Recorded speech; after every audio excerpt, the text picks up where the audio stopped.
குறைந்த விலை நிறைந்த தரம். தங்கள் தேவைகள் அனைத்தும் ஒரே இடத்தில். ஜெயச்சந்திரன். சன்லேண்ட்ல சமைச்சா சக்தி தானா வரும். மாணவர்களின் சிந்தனைகளை வடிவமைக்க SNS இன்ஸ்டிடியூஷன்ஸ். ரொம்ப சர்ப்ரைஸாக இருந்துச்சு. நான் இப்படி அவார்டு வாங்கினா விஜய் அண்ணா கையில் எதிர்பார்க்கவே இல்லை. பட் இந்தமாரி ஆனதுனா ரொம்ப ரொம்ப ஹாப்பி. திரும்பியும் இப்போ 10th மார்க்கு வந்து விஜய் அண்ணாட்ட ப்ரைஸ் வாங்க. இதுமாரி நல்லா படித்து கான்ஃபிடன்ஸோட 12th நிறைய மார்க் எடுத்து விஜய் அண்ணா கூட திரும்பி அவார்டு வாங்கணும்னு நம்புகிறேன். அண்ணன் அட்வைஸ்லாம் நல்லா சொன்னாங்க. நான் இனிமேல் ட்ரக் இது வரைக்கும் முன்னாடி யூஸ் பண்ணதும் கிடையாது, இனிமேல் யூஸ் பண்ணவும் போகிறதில்ல. இனிமேல் அவேராக இருக்க போகிறேன். அந்த அவேர்னஸ் க்ரியேட் பண்ண போகிறேன் மக்கள்கிட்டே. ஏன்னா ட்ரக்ஸால் நிறைய வந்து பாதிப்பாகிறாங்க. சின்ன பசங்க கூட ட்ரக்ஸ் யூஸ் பண்ணி கெட்டு போகிறாங்க. ஸோ அதனால் வந்து இதெல்லாம் தவறு அப்படின்னு சொல்லி அவேர்னஸ் வந்து தெரிஞ்ச முடியும் க்ரியேட் பண்ணலான்னு இருக்கேன். நான் என் பையன் அவார்டு வாங்கினது ரொம்ப நான் பெருமைப்பட்டுறேன். நாங்கள் ஜெயங்கொண்டம் தொகுதி 159 சட்டமன்ற தொகுதியிலேருந்து வந்திருக்கோம். நான் அண்ணன் இந்த பாராட்டு விழாவுக்கு ரொம்ப எங்களெல்லாம் கூப்பிட்டதுக்கு ரொம்ப மகிழ்ச்சி அடைஞ்சிருக்கோம். இந்த மாதிரி விஷயம் நீட் ஸ்டூடெண்ட்ஸுக்கு எல்லாரையும் கூப்பிட்டு எல்லாரையும் என்கரேஜ் பண்ணணுங்கிறது எங்களோட ஆசை. மக்கள் அனைவரும் எதிர்பார்க்குறது என்ன, கடவுளுக்கு அடுத்தபடியாக நினைக்கிறவங்க எல்லாம் மருத்துவரை தான் வந்து உடம்பு சரியில்லை அப்படின்னா மருத்துவரை அணுகிறாங்க. அந்த மருத்துவருக்கு துறையில் இருக்கிறவங்களுக்கு இந்த மாதிரி சிறப்பித்து அவங்களுக்கு மருந்து சேரணும்னு நன்றியோட கேட்டுக்கொள்கிறேன். ரொம்ப மகிழ்ச்சியாக இருக்குது சார். ஒரு திருக்குறள் சொல்லுவாங்க, ஈன்ற பொழுது பெரிதுவக்கம் தன் மகனை சான்றோர் நான் கேட்ட தாய் அப்படிம்பாங்க. அந்த குரலுக்கு எதுன்னு விஜய் அண்ணா சார் கையில் இது வாங்கினதுக்கு ப்ரைஸ் வாங்கினதுக்கு ரொம்ப நன்றி இருக்குது. ஹாப்பியாக இருக்குது, சந்தோஷமாக இருக்குது. நான் வந்து அரியலூர் டிஸ்ட்ரிக்ட்லேருந்து வரேன். எங்கள் ஊர் வந்து ஆனந்தவாடி. எங்கள் ஸ்கூல் டீச்சர்ஸ்னால தான் நான் இவ்வளோ மார்க் வாங்கினேன். ஸோ அவங்களுக்கு ரொம்ப பெரிய தேங்க்ஸ். மற்றும் ஃபேமிலி நல்லா சப்போர்ட் பண்ணாங்க. சித்தப்பா மாமா எல்லாருக்கும் தேங்க்ஸ். சார் கிட்ட அவார்டு வாங்க சொல்ல உங்களுக்கு எப்படி இருந்துச்சு? ரொம்ப சந்தோஷமாக இருந்துச்சு, அன்பிலீவபிளாக இருந்துச்சு. ஸோ நல்லா ஹாப்பியாக இருந்துச்சு. சரி, அவருக்கு சொன்ன அட்வைஸ்லாம் புரிஞ்சுடா? புரிஞ்சுச்சு. வேறு எல்லா துறையும் நல்ல துறை தான், அதில் நம்மளோட முழு ஈடுபாடை தரணும்னு சொன்னார். கெரியர் கைடன்ஸ் சொன்னாங்க, அது நான் நல்லதாக பார்க்குறேன். சரி, நோ டு ட்ரக்ஸ் சொன்னார், அதுவும் ரொம்ப நல்லதாக நான் பார்க்குறேன். பசங்க வந்து நான் அதை அவேர்னஸ் கிரியேட் பண்ணுவேன், அண்ணன் சொன்ன மாதிரி கிரியேட் பண்ணுவேன், அந்த மாதிரிலாம் சொல்கிறாங்க. நீங்கள் அந்த மாதிரி அதான் அவர் சொன்னது தான். மற்றவங்க செய்யணும்னு நம்ம நினைக்கக்கூடாது. அவங்கவுங்க நல்லா இருந்தால் எல்லாமே கரெக்டாக நடக்கும்னு நான் நினைக்கிறேன். So thank you. ரொம்ப சந்தோஷமாக இருக்குது. இந்த டயத்தில் அவங்க அப்பா இல்லைன்னு கொஞ்சம் வருத்தமாகவும் இருக்குது. வரலையா அவருங்க? இல்லை, இறந்துட்டாங்க. மற்றபடி ஸோ ஹாப்பி. மரக்கன்று கொடுத்துருக்காங்க, நல்ல விஷயம் தானே, வீட்டுக்கு ஒரு மரம் வளர்க்குறது. இப்போ விஜய் சார் ஒரு புது வகையான முயற்சியாக இருக்குல்ல, எல்லா பசங்களையும் கூப்பிட்டு அவார்ட் கொடுக்கறது, அது புதுப்பிக்கிறதா இருக்குது. பாராட்ட வேண்டியது தான், யாரும் செய்யணும்னு நினைக்க மாட்டாங்க. அவர் செஞ்சிட்டு இருக்காரு, இது தொடர்ந்து நீடிக்கணும்னு வேணும். நான் அரியலூர்லேருந்து வரேன். 496 மார்க் எடுத்திருக்கேன். விஜய் அண்ணா ஸ்டேஜில் பார்க்க சொல்ல எப்படி இருந்துச்சு? அவர் கையால் அவார்டு வாங்க ரொம்ப சந்தோஷமாக இருந்துச்சு, ரொம்ப பெருமையாக ஃபீல் பண்ணுறேன். நிறைய பசங்க சொல்கிறாங்க அவர்கிட்ட அவார்டு வாங்கிறதுக்குன்னே நான் நல்லா படித்தேன், அந்த மாதிரிலாம் சொல்கிறாங்க. அது ஒரு மோட்டிவ் இருந்தாலும் இது மார்க் வாங்கினதுனால இது கிடைக்கிறது ரொம்பவும் பெருமையாக இருக்குது. +2க்கும் வந்து என்கிட்ட பரிசு வாங்கணும் அப்படின்னு சொல்லிட்டு சொன்னாங்க. சரி, அண்ணன் ஒரு அட்வைஸ் சொன்னார்ல, எல்லாருக்கும் ஒரு ஸ்பீச் கொடுத்துருந்தார்ல, அதில் உங்களுக்கு என்ன புரிஞ்சது? ட்ரக்ஸை யாருமே யூஸ் பண்ணக்கூடாதுன்னு சொல்லிட்டு அட்வைஸ் பண்ணார், அது ரொம்ப பிடிச்சிருந்துச்சு. இப்போ பிள்ளைங்க படித்து இது மாதிரி ஒரு பெரிய லெவலில் இன்றைக்கி அரசியலில் கால் பதிச்சிருக்கிற தளபதிகிட்ட பரிசு வாங்கினது ரொம்ப, அதாவது வார்த்தை வராத அளவுக்கு ரொம்ப பெருமையாக இருக்குது. கிடைக்காத ஒரு விஷயம் நம்ம கண்டிப்பாக ஆமாங்க. இந்த சின்ன வயசில் நமக்கு இவ்வளோ பெரிய பெருமை தேடி கொடுத்துருக்குறாங்க.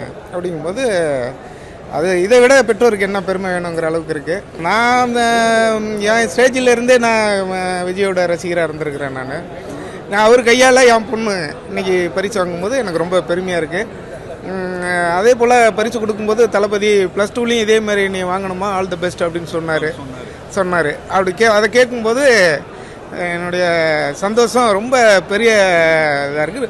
ஒரு உயர்ந்த நட்சத்திரத்தை மிக அருகில் நின்று இவ்வளோ சிறப்பாக பார்க்குறதுக்கு என் பொண்ணுனுடைய கல்வி தான் உதவி இருக்கும்போது இரட்டிப்பு சந்தோஷமாக இருக்குது. எதிர்பார்க்காத சம்பவம்னா திடீர்னு இது மாதிரி தளபதிகிட்டேருந்து அழைப்பு வந்திருக்கு அப்படின்னு சொல்லும்போது தளபதி எவ்வளோ நெருக்கமாக நேரில் சந்திப்போன்னு நான் நினச்சி கூட பார்க்கல. அது இது ரெட்டிப்பு சந்தோஷமாக இருந்ததுங்க. நீங்கள் எந்த ஊர்லேருந்து வந்திருக்கீங்க? ஒசூர்லேருந்து வந்திருக்கேன். ஒசூர்லேருந்து வந்திருக்கீங்க. எவ்வளோ மார்க்? 479/500. விஜய் சார் கிட்ட ப்ரைஸ் வாங்க சொல்ல எப்படி இருந்துச்சு? சந்தோஷமாக இருந்துச்சு, எக்ஸைட்டடாக இருந்துச்சு, உள்ள பதட்டம் நிறையா இருந்துச்சு. கிட்ட பார்க்க சொல்ல அண்ணா ஒரு ஸ்பீச் கொடுத்துருந்தார்ல, அதில் நிறைய அட்வைஸ் சொல்லியிருந்தாரு. என்ன அட்வைஸ் புரிஞ்சுக்கணும்? நல்லா படிக்கணும், இந்த படித்தா தான் முன்னேற முடியும். We want to choose a good politician in future, and also we are waiting for 2026. Thank you. குழந்தை அங்க ஸ்கிரீன்ல பார்க்க சொல்ல ரொம்ப கியூட்டா இருந்தாங்க. Very much happy, very much happy. This is golden opportunity for every parents, no? எப்படி இருந்துச்சு அவர் வந்து பக்கத்துல உட்கார்வாருன்னு? I felt very nervous and I feel very happy also. This is golden day for every student. Every student wants to utilize this opportunity for every year. Thank you. நான் வந்து 540 எடுத்திருக்கேன். நான் திண்டுக்கல் மாவட்டம் பாலனிலேருந்து வரேங்கண்ணா. அவர் வந்து எல்லாத்துக்கும் வந்து கல்வி சம்பந்தமாக வந்து ஊக்கப்படுத்தி பரிசுலாம் கொடுக்குறாரு. அது எனக்கு ரொம்ப பிடிச்சிருக்குண்ணா. சர்ப்ரைஸா சடனா உங்க பக்கத்துல வந்து உட்கார்ந்தாரு. எப்படி இருந்துச்சு? எக்ஸ்பெக்ட் பண்ணே வருவார், என் பக்கத்தில் உட்காருவார் அப்படின்னு.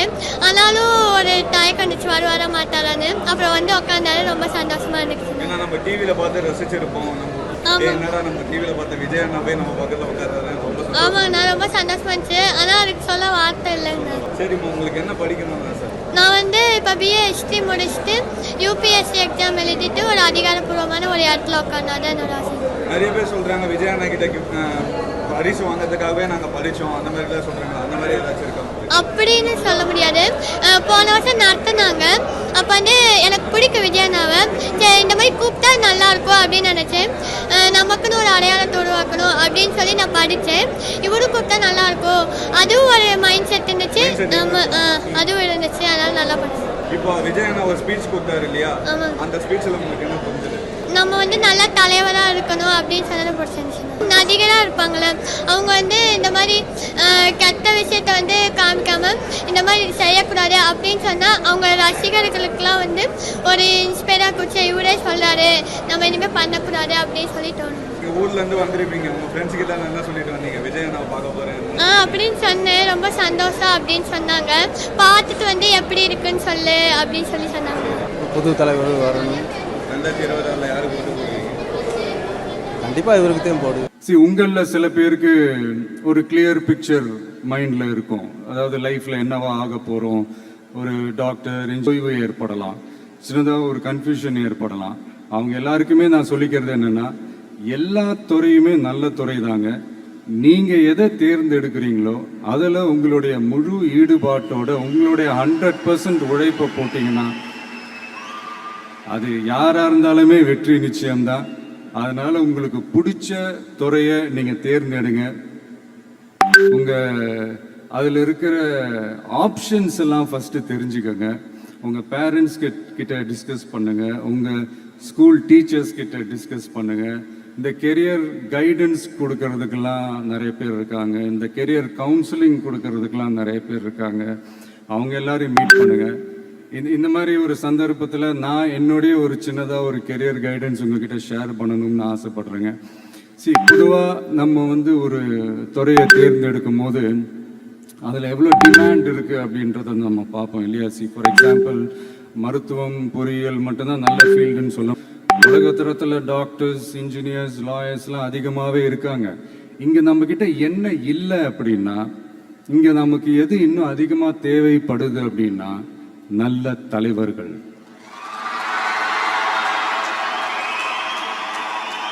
நான் தலைவர்கள்னு சொன்னது வெறும் அரசியல் ரீதியாக மட்டும் சொல்லலை. இப்போ நீங்கள் ஒரு துறைக்கு போறீங்க, அதில் நீங்கள் சிறந்து விளங்குனீங்கன்னா அந்த ஒரு தலைமை இடத்துக்கு உங்களால் ஈஸியாக வர முடியும். அதைத்தான் நான் சொன்னேன், இன்னும் நமக்கு நிறைய தலைவர்கள் தேவைப்படுறாங்க அப்படின்ட்டு. அது மட்டும் இல்லை, ஃபியூச்சரில் அரசியலும் ஏன் வந்து ஒரு கெரியர் ஆப்ஷனாக வரக்கூடாது? அப்படி வரணுன்றது என்னுடைய விருப்பம். நல்லா படித்தவங்க அரசியலுக்கு வரணுமா வேண்டாமா? உங்களை தான் கேட்குறேன். நல்லா படித்தவங்க அரசியலுக்கு வரணுமா வேண்டாமா? நல்லா படித்தவங்க தலைவர்களாக வரணுமா வேண்டாமா?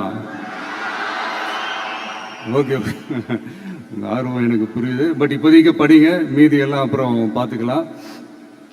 அதே மாதிரி நீங்கள் படிக்கும்போதே மறைமுகமாகவே நீங்கள் அரசியலில் ஈடுபட முடியாது. எப்படின்னா, ரொம்ப சிம்பிள். நீங்கள் ஒன்றும் இல்லை, நீங்கள் டெய்லி இந்த நியூஸ் பேப்பர்லாம் படிங்களேன். படிக்க படிக்க உங்களுக்கே தெரியும், ஒரே செய்தியை ஒரு நியூஸ் பேப்பர் ஒரு மாதிரி எழுதுவாங்க, அதே செய்தியை இன்னொரு நியூஸ் பேப்பர் இன்னொரு மாதிரி எழுதுவாங்க. ஒரு செய்தியை ஒரு நியூஸ் பேப்பரில் ஃப்ரண்ட் பேஜில் ஹெட்லைன்ஸில் போடுவாங்க, அதே செய்தியை இன்னொரு நியூஸ் பேப்பரில் கடைசி பக்கத்தில் கூட போட மாட்டாங்க. நீங்கள் நியூஸ் வேற, ஒப்பீனியன் வேறு, செய்தி வேறு, கருத்து வேறுங்கிறது உங்கள் எல்லாருக்குமே தெரிய வரும். இப்போல்லாம் பார்த்தீங்கன்னா நிறைய இந்த மெயின் ஸ்ட்ரீம் மீடியாவுக்கு ஈக்குவலாக நிறைய இந்த சோஷியல் மீடியா சேனல்ஸ்லாம் இந்த நல்லது கெட்டதுன்னு இந்த ஒப்பீனியன்லாம் க்ரியேட் பண்ணுறாங்கல்ல.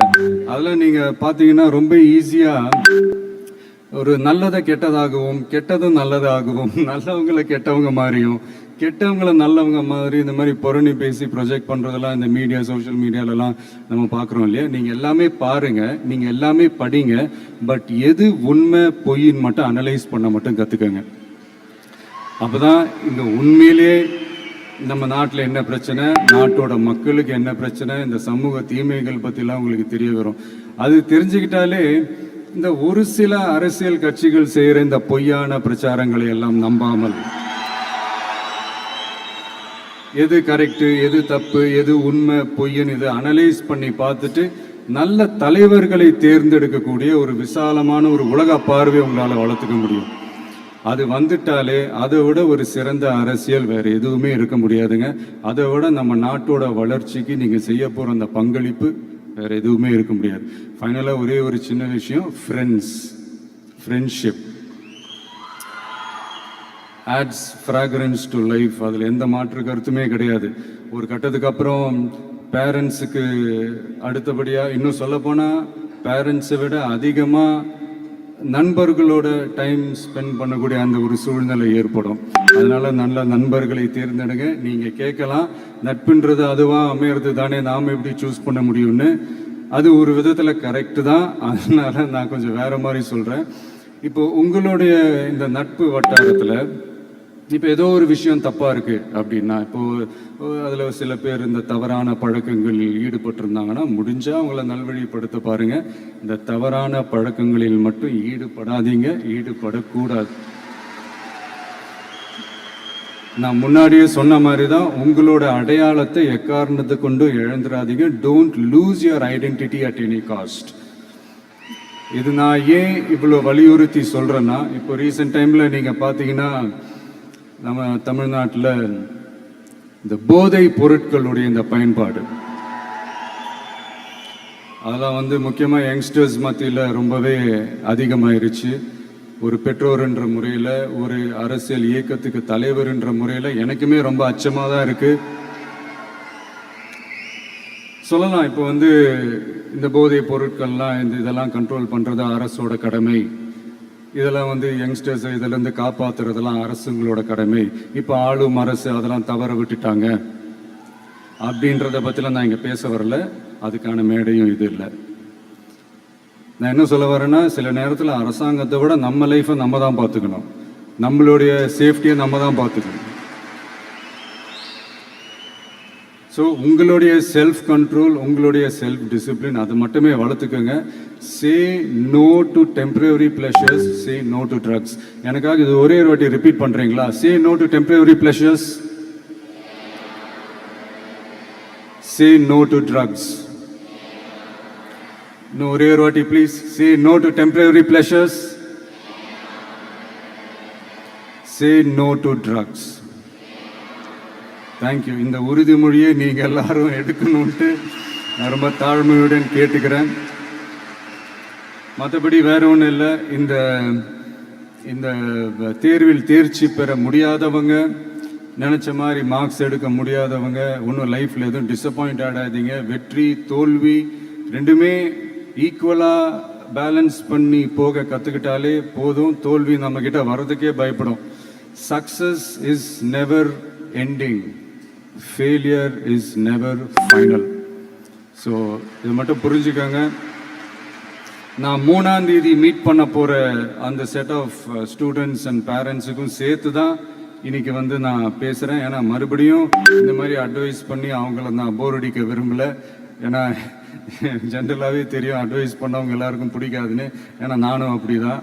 அதனால் ஸோ அன்றைக்கி டைரெக்டாக நம்ம ஸ்டூடெண்ட்ஸை கௌரவிக்கிற அந்த நிகழ்ச்சிக்கு நம்ம போயிடலாம்.